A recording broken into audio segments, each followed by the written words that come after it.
Scandalul a izbucnit după ce procuratura, împreună cu Centrul pentru combaterea infracțiunilor economice și corupției, a descins în sediul unde era amplasată baza logistică a torrentsmd.com și a sechestrat serverele acestuia. Uniunea producătorilor de fonograme din Republica Moldova, printr-o conferință de presă, au transmis un mesaj către populație. Nu sunt ei cei care au venit cu ideea de a asista funcționarea trackerului. După cum a menționat directorul Uniunii Producătorilor de Fonograme, Dorin Doronceanu, în primul rând s-a dorit și se dorește respectarea drepturilor de autor și conexe, fapt prevăzut și de legislația actuală a Republicii Moldova. Motiv au servit și prejudiciile de milioane de lei aduse de către site-ul torrentsmd.com compozitorilor, textilierilor și interpreților autohtoni. Timp de 4 ani aceștia se luptă pentru a-și apăra drepturile, însă până acum nu s-a făcut nimic în acest sens. Noi am arătat doar o mică parte din dauna cauzată noastră în felul următor, adică sunt anumite opere sau fonograme care ne aparțin nouă. La Agenția de Stat pentru Proprietate Intelectuală a fost depuse toate contractele noastre de autor cu interpreții, precum și cu alte firme de companii de psihotare. Și în cadrul încălcării drepturilor noastre, AGP poate să estimeze acest prejudiciu. În baza acestui calcul, în baza acestor calcule care le face AGP, noi și estimăm acest prejudiciu.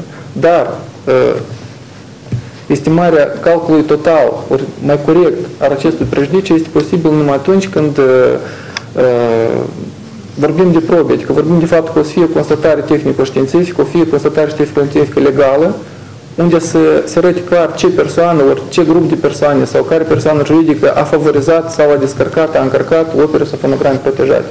Atunci putem să vorbim despre volumul concret a încălcării drepturilor de autor. Prezent și ele la conferință, președintele executiv al Uniunii Interpreților Profesioniști, Iurie Bădicu, spune că prin intermediul acestei acțiuni se încearcă apărarea drepturilor interpreților de la noi, care au depus mai multe plângeri în legătură cu încălcările admise de torrentsmd.com. Noi, interpreții profesioniști, zic din numele Uniunii, deci suntem pe același segment cu Uniunea Producătorilor de Fonograme, este vorba despre drepturile conexe, avem drepturi de autor și cele conexe.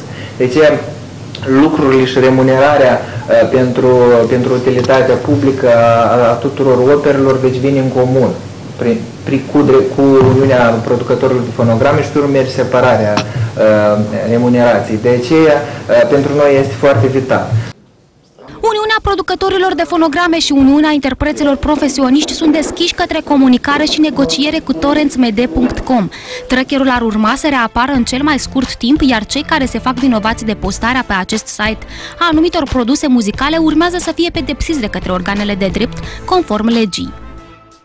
Noi întotdeauna suntem deschiși la un dialog constructiv și prin principalul obiectiv, principalul care ne interesează este anume protecția drepturilor de autor și nu atragerea la răspundere administrației, torrentsmd, a utilizatorilor, altor persoane care le valorificat. Adică stabilirea pe viitor a unor relații normale și unor relații de, spunem, respect reciproc a drepturilor noastre. În toată lumea civilizată, ori se stabilește o taxă, dar nu merge vorba decât de o taxă. Adică noi suntem în fapt să o taxă, adică toate operele noastre pot fi plasate, spre exemplu, într-o calitate mai joasă pe aceste torente, ca persoana, spre exemplu, să aibă posibilitatea să-l audieze și în cazul când îi place această melodie, să-l cumpere licențiat de la producător, ori să-l descarce undeva tot contraplată de pe internet. Ori dacă acest produs este prezentat de către producător gratis, să-l descarce gratis. La acest moment, torrentsmd.com este sistat pentru expertiza serverelor de către organele de drept. În timp de 2-3 zile vor apărea și rezultatele expertizei, moment în care vom afla ce hotărâri s-au luat.